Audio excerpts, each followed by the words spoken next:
So we're up to chapter 10 in Ayin Beis, page 16, and we're in the middle of discourse number 3. And the theme here is in the middle of discussing how the interface of Atzilus is the interface between the divine and existence. And the interface consists of 2 dimensions, energies and containers. Whereas the energies represent so-called the divine, reflecting the divine, and the containers represent the personality of existence. So they have substance and personality, identity. And in Atzilus itself, we're discussing 2 aspects to it. There's an element of Atzilus that's distant,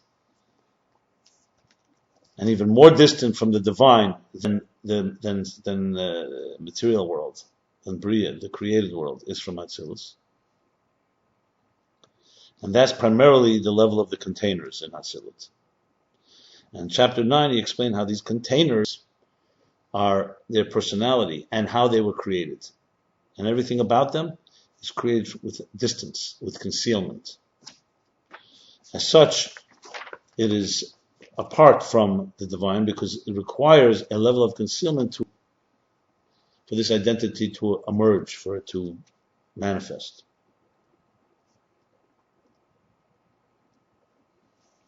So they're created through the tzimtzum, the concealment. They also come from the reshimu, which is the residue, but they don't come in a revealed way, they come in a concealed way. And later he explained how from the Eitz Chaim, which is in the Shara Kudim,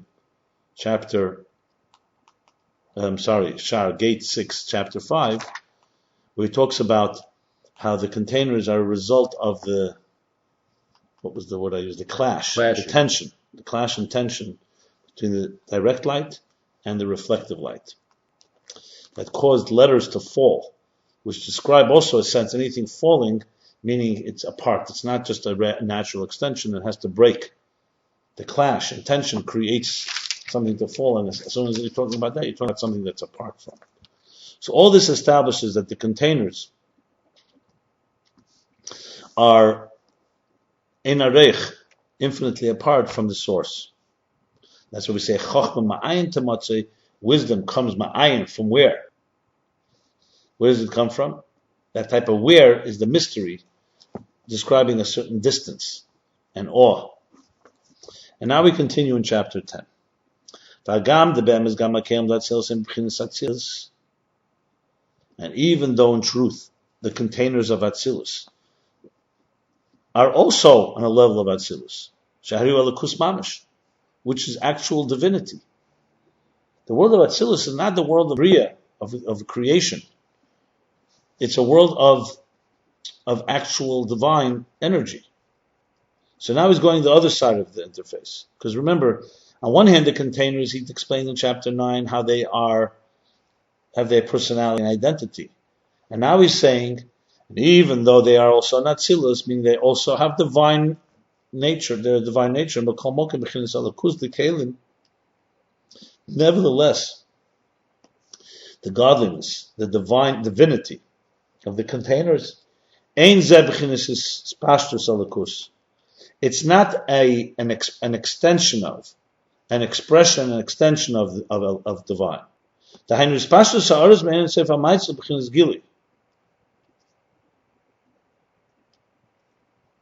Because when you say something extends, when you say something extends like a reflection from the infinite divine light of the source, that's revealed. That's a revealed expression of the divine. When it comes to containers, however, so it's not like the extension of the divine, which comes in a revealed way and a conscious way. With the containers, let me just read this properly.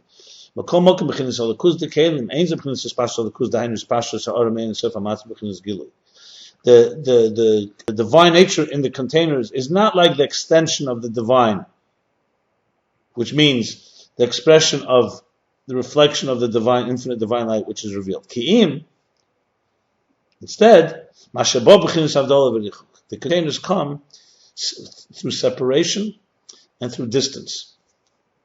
So they're still divine, but their way of their manifestation is not through an extension. And I'll explain that. Let me finish reading it inside and I'll explain. Okay. He's giving an example. Like a spark that is separate from and jumps out from a torch. What's the word when you say sparks are jumping? They jump from a torch. Now they jump is the word, or they not jump? Sparks. They shoot off. They shoot off. Yeah, they shoot off.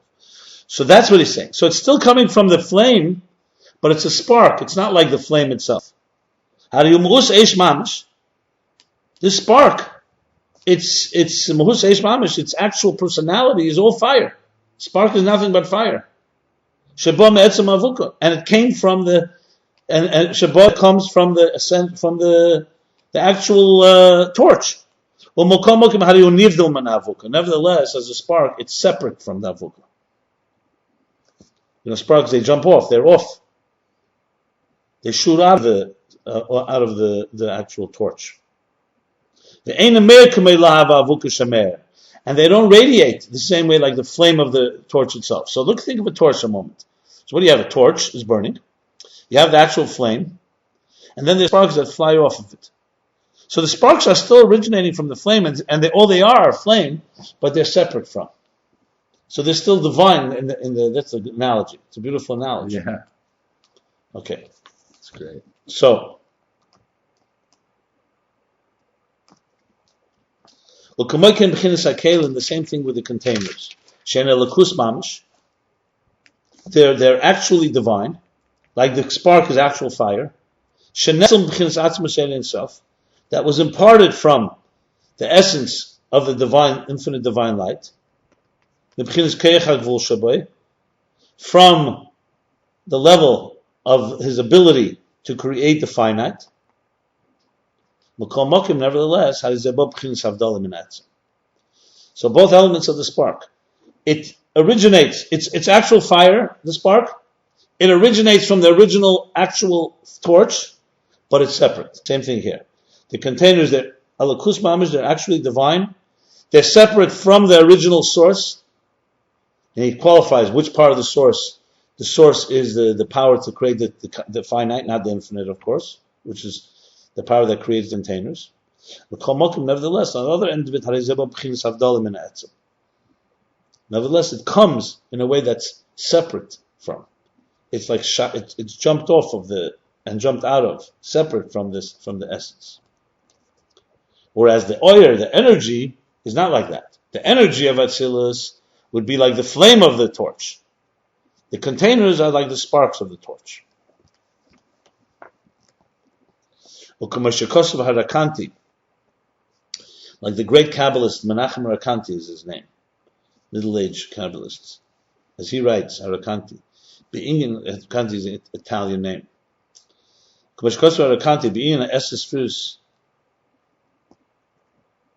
Harakanti explains, in writing about the Inyan, the idea of the 10 spheres, from his great light, his Hisnetzitzu Hakelim means Hisnetzitzu Hakelim, the containers sparked off. Hisnetzitzu. It's more than sparked. Sparkled. Hisnetzitzu. The containers. The Inhai Hisnetzitzu, Nitzutz. The word for spark is nitzutz. Nitzutz is the process, the verb of something sparking off something. Something giving off sparks. Sometimes the nitzutz can mean radiate, but it's a radiating through sparks, not through actual flame, not through actual light. Sparks shoot out. Right, sparks shoot out. They shoot out of the flame, right? Shoot out was the word. They shoot out of the flame. So here too, it's like shooting out sparks from this great energy, the sparks. So he says, the inner this idea of this sparks, the sparkling elements coming out of the original light, this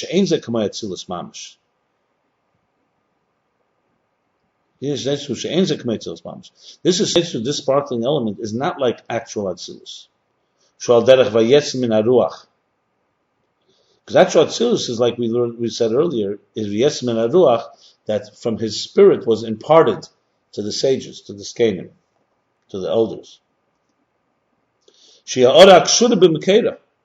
Because that which was imparted was a reflection that is bound to its source, like a flame that's attached to and connected to a coal. So it's not a spark that's shooting off. It's actually still a reflection, expression of the original flame. On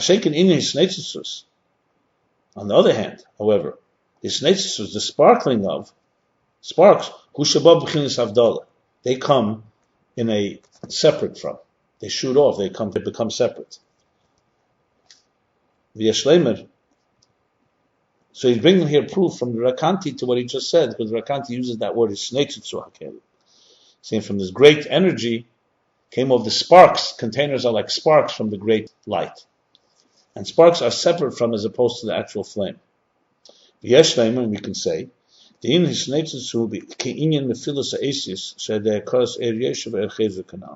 could say this shooting off of the sparks is like what we discussed earlier, when those letters fall from the clash of the direct light and from the inverted light. So we studied earlier, if you remember, he gave that whole, from the Eitz Chaim. So he gave it refracted light. Refracted light. Refracted. What did I say? Inverted. Oh, sorry. Refracted light. Talk about the sun and the moon. Right. So there's a place where they clash, and that causes the letters to fall. He gave the example of a discussion or debate between two ideas, two people, two great scholars, and they challenge each other. And from that gives birth to another idea that so-called falls out of the clash of the two original ideas.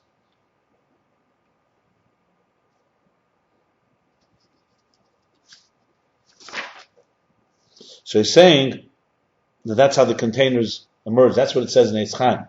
So now he's basically reconciling, or actually explaining, that this Eitz Chaim that talks about the clash between these two energies, he's saying that's the same idea of these sparks. Because what causes the sparks to spark?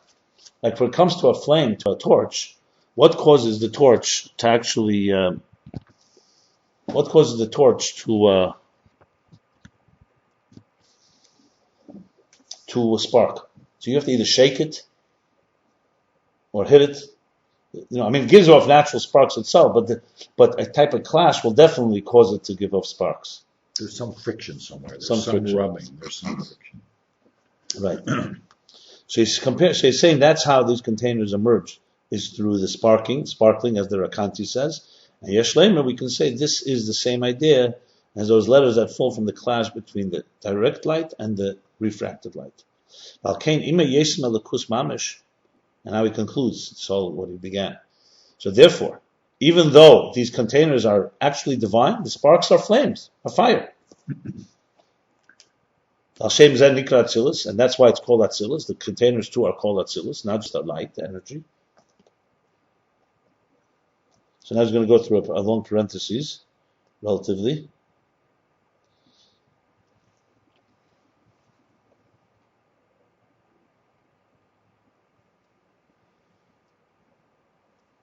Let me just see where it concludes. Yeah. It's a long parenthesis. Well, 20 lines, 15 lines. Nevertheless, he's going to conclude. I'm going to go to the parentheses in a moment. Parentheses ends in the next page, the fifth line. Nevertheless, they're in a form of yesh ma'ayin. like something created from nothing, which is something that was a defined entity, because they are infinitely apart and separate from the original source, like the sparks from the flame. So basically what he stated here right now is qualifying the previous chapter. Previous chapter he made the statement that the containers are separate from, and they are distant, infinitely distant from the source. Here we qualify, but even though those containers come from Atzilus, so with the example of the spark and the flame, he explained how it's both. It's both Atzilus, both divine, both flame, but separate from, like the sparks that shoot off from the flame. Now the parentheses, which is all in the middle of this. So even though those containers are actually divine, that's why they're called Atzilus. So before he finishes the sentence, he's going through a parenthesis. But in another place it explains the yesh that you can say shein b'chinas Atzilus she'einen boim b'chinas shinui ha'machus mekayach ha'gvul shebe'en sef.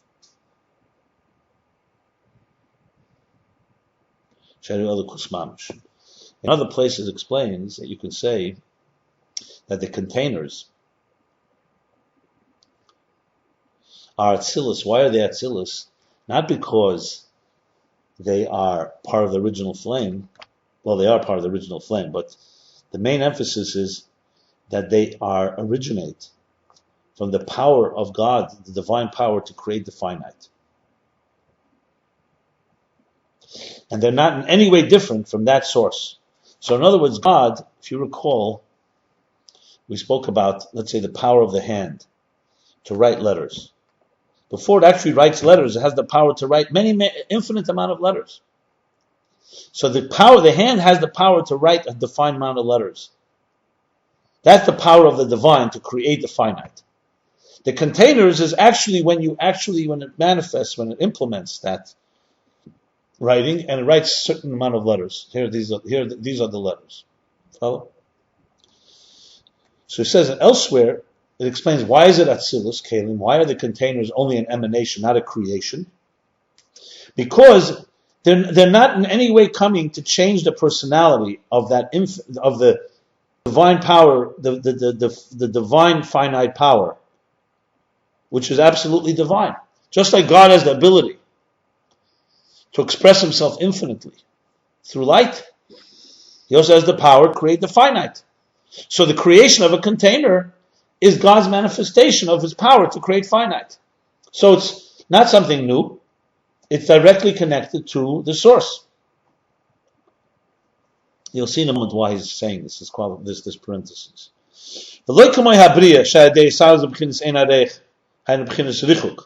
Not like creation, not like existence after Atzilus. In the world of creation, the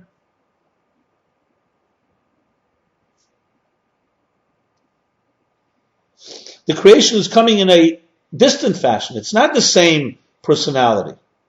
It's a distance.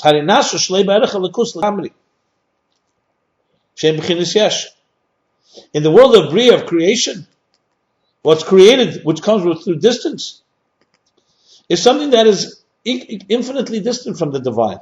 It's a level of yesh, of an identity, a personality that's about me. An individual personality that's a yesh, that has substance. So, in other words, it's a different type of explanation of what he's saying here. Here he was saying that the containers are Atzilus, they're light, like sparks, but they're separate, as opposed to the flame itself. It says elsewhere, it says that they're one with God, not necessarily with the flame light. It's one with God's power to create finite. Which really means, well, let's see where he's going with this. Excuse me. Mashenka became the Atzilus. The containers of Atzilus, on the other hand, are not like in Bria. Even though they're also created distant. Nevertheless, they're actually the divine. So their method of creation is with distance, like he said in the previous chapter, through concealment, through falling, through distance. But the personality is absolutely divine. He says, "V'hainu." What does that mean? What's the distinction? The eina rishulhem, their distance, their infinite distance from the divine, einu be'etzem uhusam, is not in their actual being. Remember, they're an expression of God's power to create the finite. So they cannot be, in that sense, they're very close to the divine. They're divine finite. Ki ma she'avavusamu be'eina rech. In Atzilus, the containers, it means the method of their creation is through distance. But not that the containers themselves are distant. The containers themselves are the expression of the divine power to create finite. But the way that happens is through concealment of the infinite in order for that to emerge. So what he's distinguishing here is there's two elements to distance from the divine. One could be the way you were created comes with distance, but you yourself are a divine personality. Or also your personality is infinitely distant from the divine. See, the containers of Atzilus always sense that they're divine. The containers of Bria don't sense they're divine. They sense themselves. But in the method of creation of the containers of Atzilus, there requires distance and concealment. Is that clear? Say it once more. When you look at something that is, let's call it not divine, or not, I wouldn't say that. Yes, yeah. When you look at something that's antithetical to the divine, let's call it the human ego, for example. Human ego, it's about me. It's not about God. It's not about higher purpose. Just a moment. When a person is consumed with their ego, with their self-interest. So there's two things that really distance them from God. One is the personality itself is distant. You're about you, not about God. But also how you became this way also is that. How did you become so distant? Because God created you with concealment. He didn't let you see him, God. But one doesn't necessitate the other. You could be created with concealment and still be a divine entity. In Atzilus, there's also personality in the containers, but there they have not wandered off the reservation for their own ego.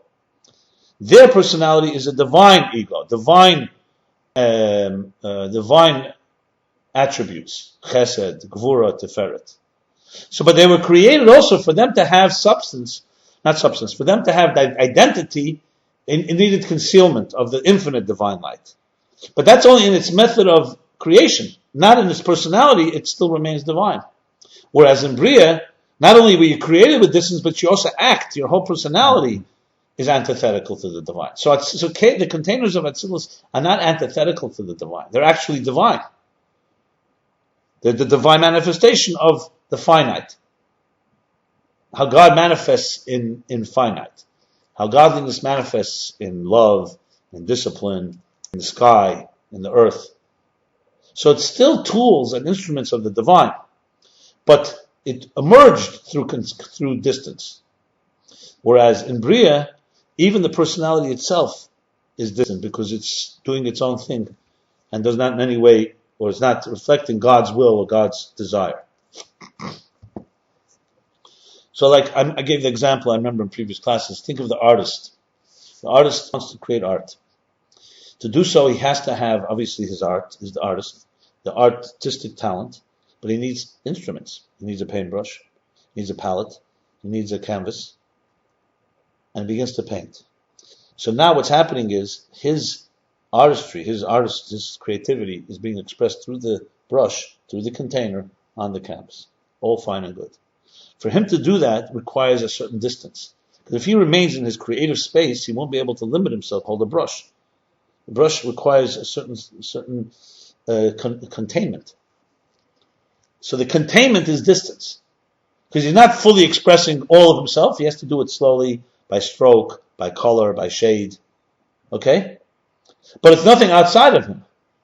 So the distance is in the process of creating the art, but not in the actual art, is an expression of him. But let's just say now, listen to this.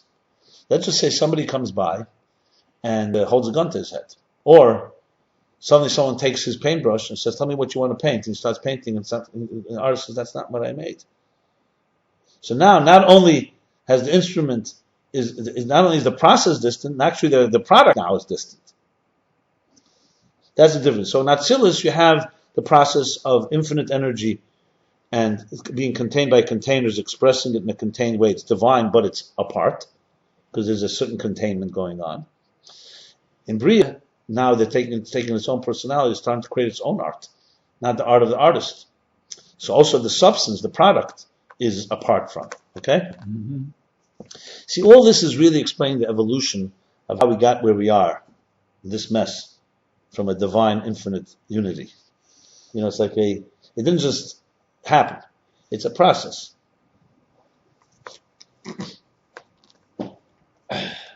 Okay. So, this is all, we're still in the parentheses, because it's giving a different explanation here. We'll go back, I'll compare the explanations in a moment. So, Mashiach and Bekalim, even though their process of creation comes with distance, but they are themselves divine. In other words, not in their personality, they're not infinitely distant from the divine. The art, as I just said.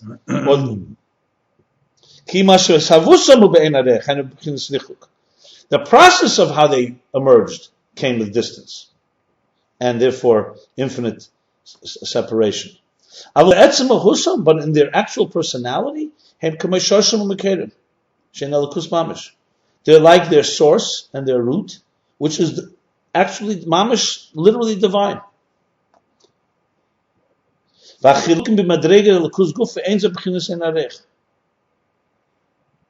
the differences in the divine itself is not infinitely distant, because it's all part of the divine.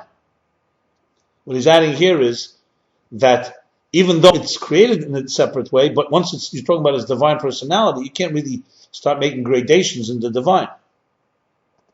They're all elements of the divine, as opposed to Bria, where you have an outside personality that senses its own sense of self, not the divine self. So the containers have a divine identity, but their identity is distinct, and that can only emerge through concealment. The light, on the other hand, is another level. There it doesn't have any distance. It emanates closely, and its personality is close. So you really have three levels here. The energy, there's the essence, there's the source. There's the energy, the light. That's just an emanation that comes without any concealment, or very little concealment, and just expressing the divine.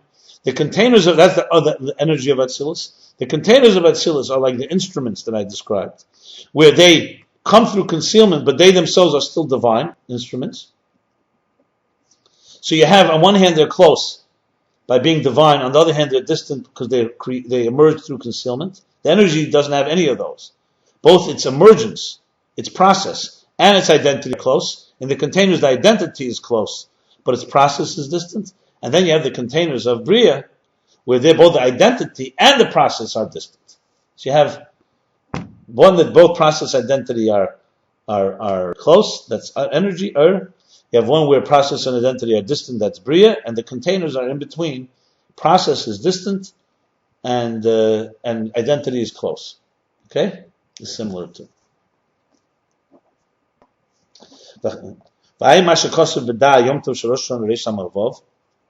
And look into what it's written, what says in the beginning of the Hemshech, the classic Hemshech Samach Vav, which was said 6 years before this, and written, Shakeyam da'atzilus einu b'chinas mechus acher be'etzem, l'gabi b'chinas hakeyam da'ak.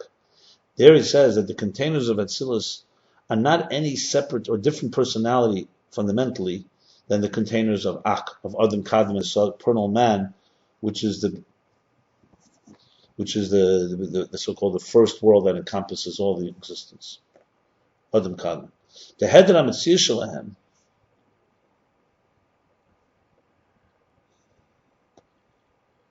the fact that their lack of substance, their lack of metzius of substance, shehem rak b'chinas sheresh neshamas degufim, the containers of Ak don't really have substance. They are just what he calls they're the source of how the souls go into bodies. So it's not actually a soul in a body, it's the source of it.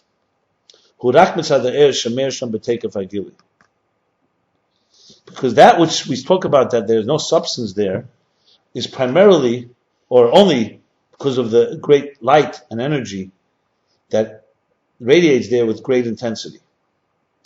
What he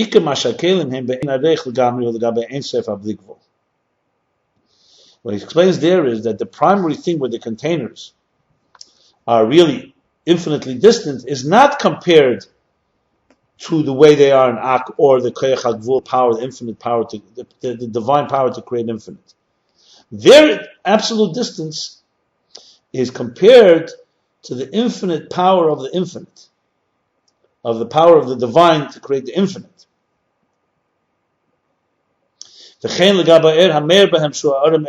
And also compared to the energy that's inside of those containers that is also rooted in the infinite light. Let me explain what he's saying here.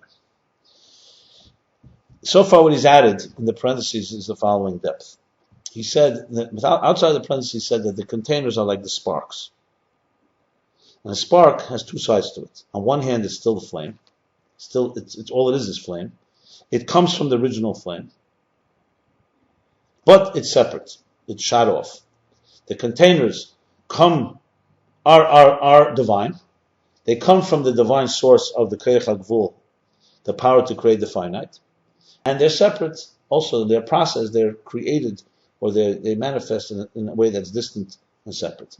But since they're sparks, they're still divine.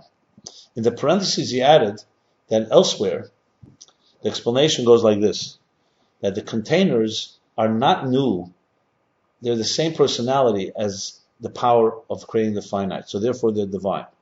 They're the manifestation of the divine power to create finite.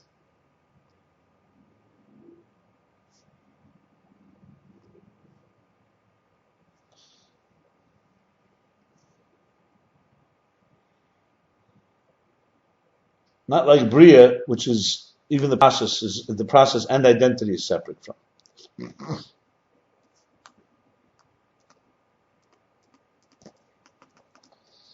And now he's adding from Samach Vav, what he's saying the following. Samach Vav makes the distinction that the containers are similar to and are not infinitely distant from their root in Ak and even Koyach HaGvul, the power to create the finite. Basically, he's reinforcing what he just said in the beginning of the parentheses, but he's adding to it. Where are the containers separate from? Infinitely separate from the infinite light, and the light that manifests inside of them, because that is infinite and they're finite. So in a way, this is a different way of explaining it than he explained outside of the parentheses. Outside of the parentheses, he still called it light. It's spark. So it's close to the flame. It's the way it's created is infinitely different. Is through concealment, but it is. I'm saying it's separate, but it's still a spark. Here, you're saying it's not necessarily a flame, it's the power of the finite, the container. But compared to the flame itself, it's infinitely different. But let's see how he concludes this. So in other words, the containers have both elements. They're close, but they're close to the Koyach HaGvul, or to the Kelim of Ak, in their source. And their distance is from the energy, because the energy is connected to the infinite light. V'yesh lemer, and he's adding now,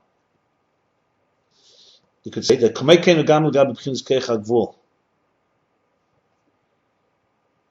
the same thing you can say is also the containers compared to the power of the finite. One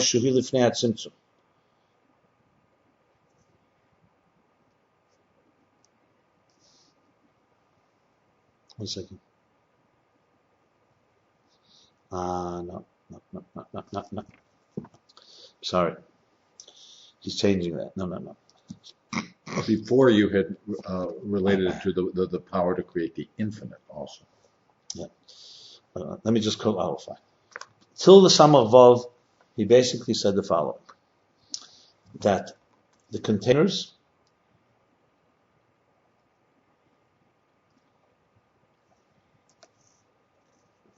are not a new personality from the power of creating the finite. Not like creation, not like Bria, which, as I said, even its identity is distant. and concealed. By Kalim, the identity is not concealed. It's an expression of the divine power to create the finite. Only the process is concealed. And Samach Vavi says that the containers are similar and not a separate entity from the containers in Ak. But compared to the energy, they are infinitely distant.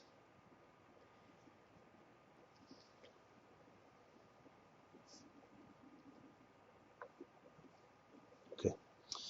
I'll explain this in a moment. Let me just say that, let me conclude.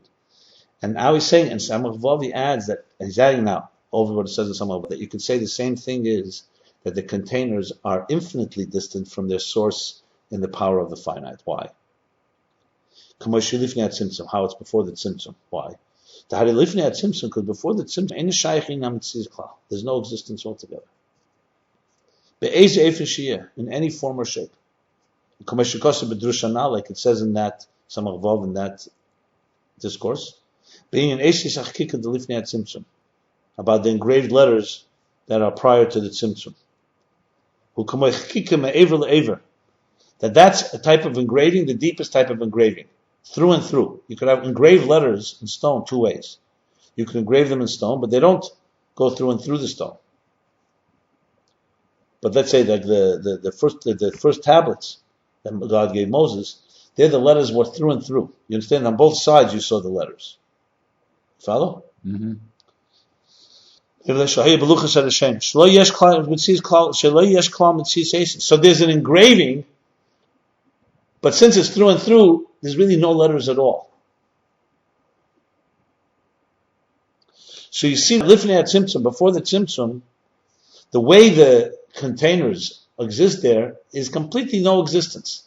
Similar to something that's engraved within the stone itself, through and through.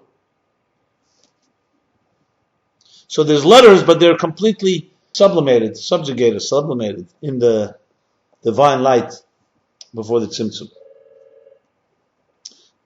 What does it mean? Is there are letters, but because they're through and through. See, they're not through and through.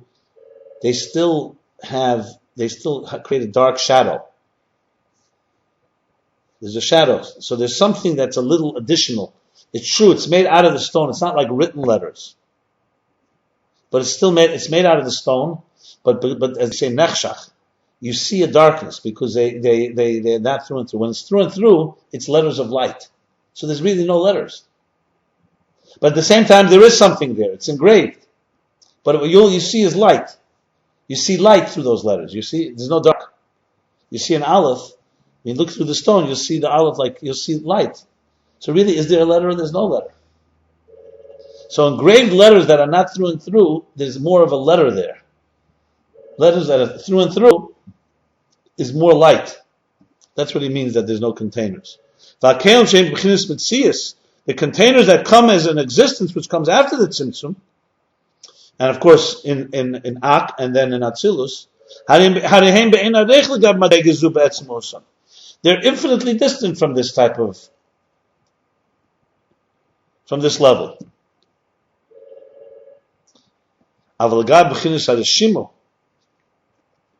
But compared to the residue that remains after the tzimtzum, because in other words, think of it like this: the light before the tzimtzum, it's letters of light. So all you see is light. The tzimtzum conceals the light. So now you start seeing letters. So there's a residue that remains once the concealment is complete. The tzimtzum. There now already you cannot say that the containers of Atzilus are infinitely apart from this residue.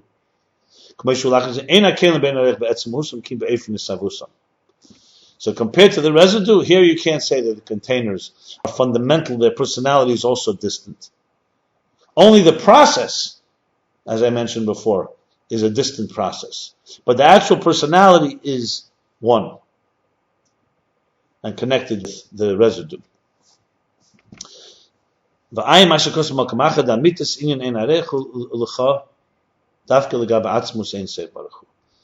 look where it says what it says elsewhere, that the real experience, the real sense of infinite distance is compared to Atzilus. Ein Seif.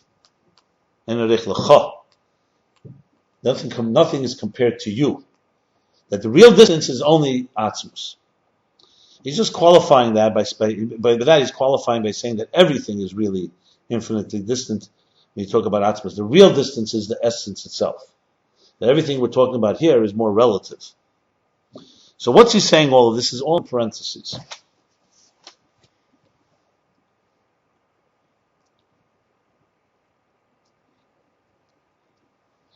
Basically, in this concentrated piece that we've just read, there's a whole bunch of explanations going on here. But let me just spell it out in simple English. The issue here, when you talk about energy and containers, is how much, we're talking about the interface. So you want to have an interface where you don't annihilate identity of existence and the individuality of existence, and at the same time you don't want to compromise the divine. So how do these two meet? Which is the entire dilemma of the whole Ayin Beis. So in this chapter, he's setting the stage by explaining that containers have two sides to them.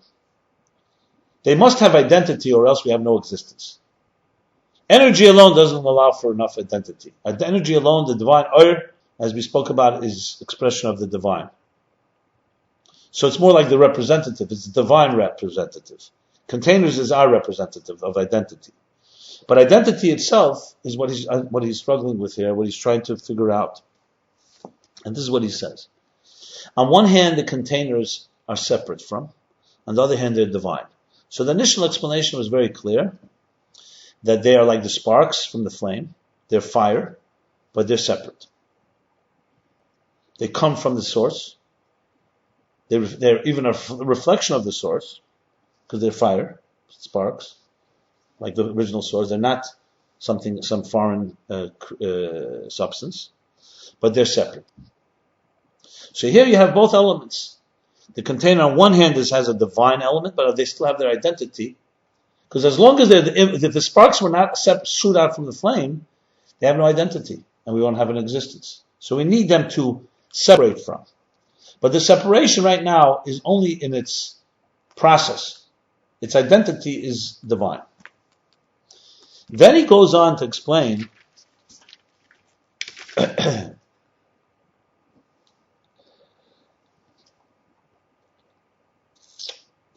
in a way that the containers are actually more apart, more identity than we think they are. And that's the parentheses, where he adds that, well, actually it goes both ways. You see, let me make something clear. There's two elements to the container's divinity. One is that it's connected to its source, and it senses that it has a source.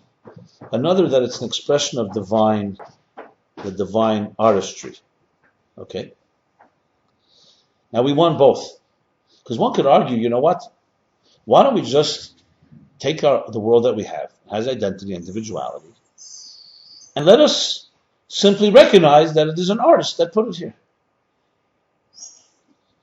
So it's like like there's the clay, and there's the clay maker that shaped it. But that's not enough, because God wants a complete relationship with us. He doesn't just want us to recognize that He's the artist and we're the art. He wants us to have a relationship with Him, with all of Him, and with all of us. And that requires more than just recognition of the potter that made the pot, that shaped the clay, or the weaver that weaved the tapestry. That would be nice, and the tapestry is basically an inanimate, so to speak, subject, recognizing its master.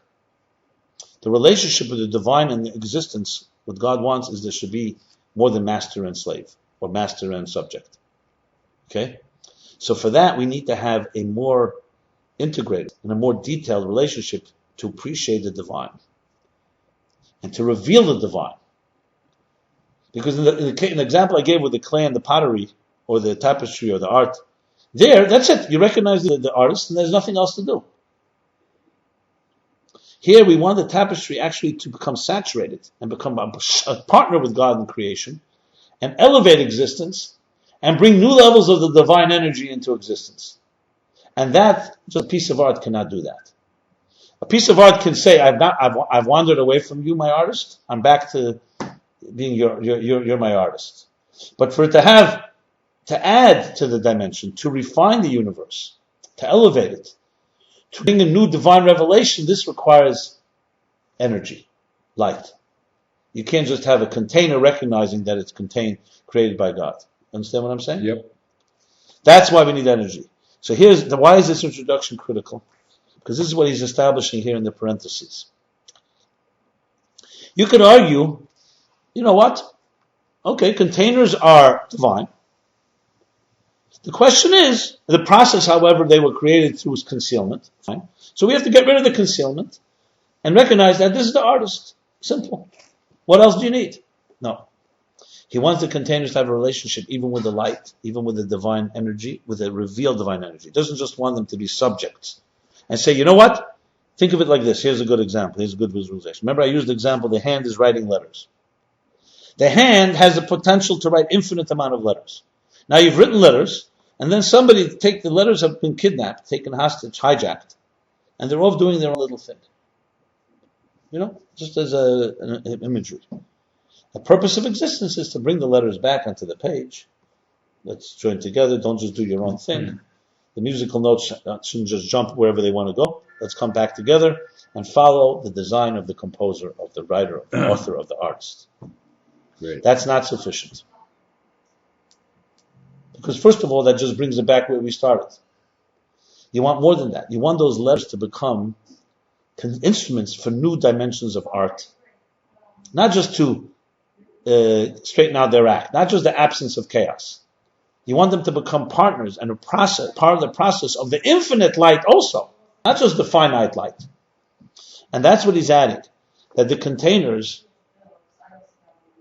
initially he's explaining it in several ways. The containers, firstly he says, the containers are an expression of that finite power. And their distance is not from the finite power. Their distance is from the energy, which is infinite. So their journey is now to connect also to that energy, but it's infinite from it. But they need to connect. So we have their identity. Their identity is close to their source. That's one explanation. So we have both elements. The containers have to get aligned with the koyach hagvul, with the divine artist who put them there, those letters. And as far as recognizing the energy is infinitely apart, so they have a sense of awe of the divine. That's one way to look at it. This is in the parentheses. Outside the parentheses, the main focus was that the containers are apart, they have their identity, but they're essentially part of the light. Here he's going, no, the light, they're not part of the light. The light is the infinite light. The containers don't know anything about that. All they know about it is that it's distant from us. See, in the example of the spark, you can say the spark knows it's flame. It's not as powerful as the original flame, but it's nothing else but a flame. It's apart from. Here in the parentheses, he's adding, no, it has an identity, and that relates to the source of the identity. But the flame is infinite. Obviously the spark analogy doesn't work there. Right. But think of a spark that's coming from an infinite torch. The infinite torch says, you and I don't speak the same language. You just came from one component of us, which is called the finite nature, not our infinite nature. So the infinite is now apart from it, which, of course, on one hand is great because it expresses the divine awe. But on the other hand, the container has no relationship with it except through distance. Not only the process, also its identity.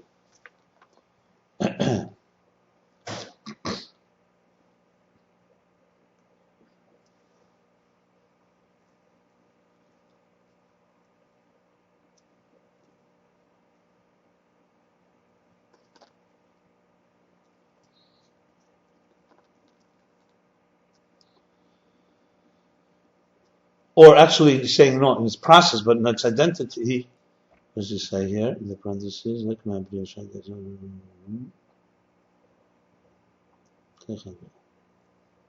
Okay.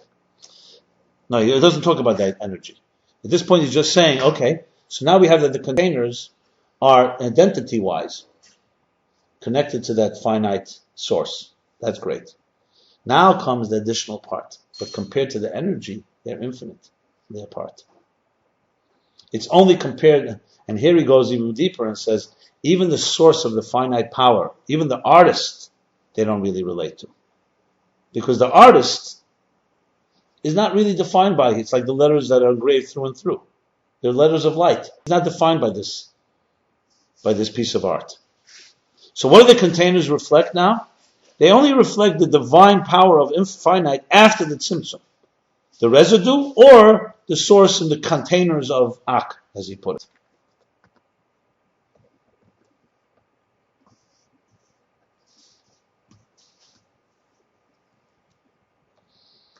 But compared to the light, and especially the light the way it is in its source, containers can only sense a sense of awe and distance from it.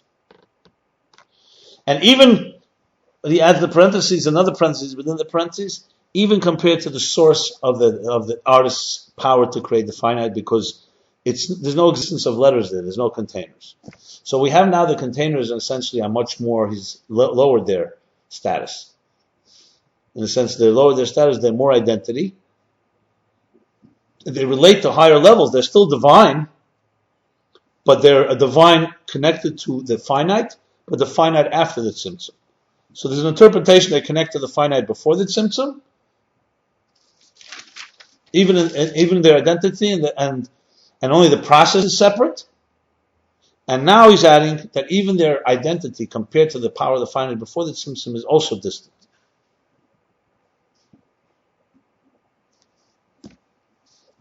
And then he adds that last line, which seemingly is adding that the truth is, real distance is only Atzilus, which really implies that even the energy,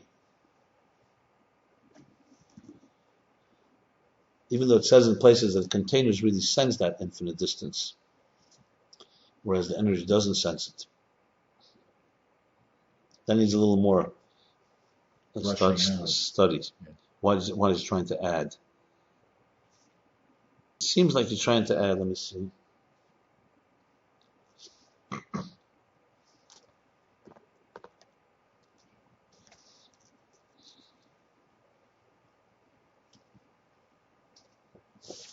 Well, it's connecting to before the parentheses. I think he's trying to add that the containers are infinitely distant from the infinite light, and from the light the way they are comes into those containers from the infinite light. Look somewhere else. Look elsewhere where it says that real Ein Arech is compared to Atzilus. Okay, it's a qualification that it's not just the energy that it's infinitely apart, it's infinitely apart from the source, actual source. The point, bottom line, is that the containers have both elements. There's a similarity, but it's not, like I said, he's lowered its status here. But that makes it more identity and more part of our existence, so it has that benefit of the interface. Mm-hmm. And the other explanation is, as an elevated status, the containers are more divine and maybe less identity. So they both have their advantages. Mm-hmm. Mm-hmm. Now back to outside the parentheses. Nevertheless, even though they're Atzilus, however you explain it, whether they're Atzilus, meaning that they are divine, whether we say they're divine because they're like the spark, so they're divine in nature, like the original flame, like the light, or they're divine because they are reflective of the power of the finite, or they're divine because they're reflective of the power of the residue and Ak. Either way. On the other hand, nevertheless, nevertheless, there's still something from nothing. They're a yesh. Excuse me. They're a yesh. They're substance, identity that came from nothingness. They're like a creation. Why? Because they are finite. Because they're defined. That have no infinitely distant and no comparison to the divine infinite light. Not only is their personality infinitely distant, but also the method, the process that we discussed. They're created in an infinite distant way. Like he said earlier, and more than the distance between this lowest world of Asiya, of action, compared to Atzilus, is Atzilus, those containers compared to higher than Atzilus. The Ein Sof rather, to the infinite. So that's how distant they are. They're closer to our existence than they are to the infinite. Because the containers of Atzilus become the nefesh, ruach, neshama, the soul, spirit, and soul, spirit, and life of the worlds of Biyah. So the containers actually are the beginning, the energy of the lower worlds. The kol mash v'sav Biyah hakol b'chinas hakelim d'Atzilus. Everything that's created in our worlds of Biyah all comes from the containers of Atzilus. The iyu v'gamu echad livrei. Because he, God, is one with his containers to create. The b'chinas iyu hu l'mayla megeder ha'nevrayim. Iyu, he, God, is higher than the status of the creations. Or b'chinas garmui, which literally means bones, but it means here containers. And the level of containers, that's already how God manifests in something that has a relationship with the creations. Like it tells elsewhere, that the godliness that unites with the containers, it's a level that is beyond number. And Gemur, the containers are the level of number, of the finite number. So, beyond number connects with the number.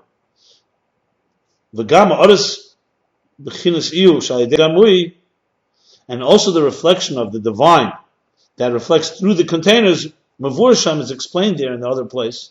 The that you can say that also has manifested number. That's the shir kema. That's the how do you say kema's height, the shir kema, the parameters, the measurements of the height, the parameters of creation, of existence. So what he's saying basically is that godliness manifests through the containers is like the infinite is manifesting through the finite, and when it manifests, it becomes finite, and that's how it creates a finite parameter of our existence.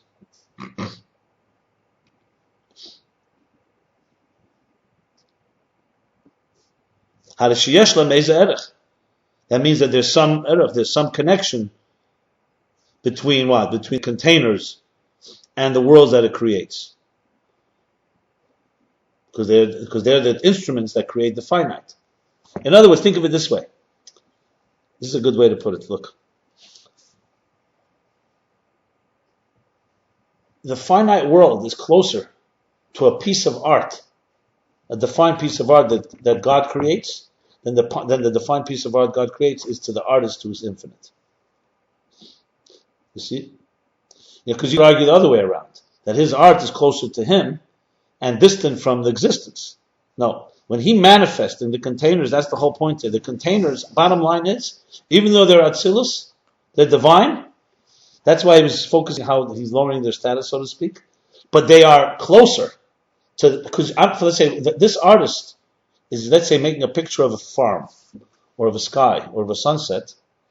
Even though the artist is an infinite artist, but the sunset is the image of the sunset that he's creating is closer to actual sunset and all of existence than the artist to him. So the containers, in that sense, are closer to existence than they are to the divine infinite. But the containers of Atzilus, compared to the infinite light, are infinitely distant. So that's understanding, in other words, existence. Even the divine element of existence means the artistry of God in this defined existence is also very distant from the essence. That's chapter 10. Let's do the summary. You know you're going to be. The summary goes like this: even though the containers are also Atzilus, nevertheless it's like sparks, like sparklings. Sparks means separate. Ayin Beis Menachem Rakanti Pei Gimel. Look in the discourse, which is Tzemach Tzedek's discourse from about the opinion of Menachem Rakanti. It's called the Discourse of the Three Opinions. Drush Gimel Shittas talks about three opinions on the power of energy. Chapter 3. So in the actual discourse here, in the actual chapter, he just said he referred to Menachem Rakanti as the one who explains the spark idea. Here he's referring it to look into that discourse in chapter 3, which I will subsequently do. Like a spark, that's the same personality, it's flame, but it's separate. And that's why the containers, compared to their source in Ak, Adam Kadman, in the primordial man, and the letters in the residue, after the tzimtzum, they're not a separate entity.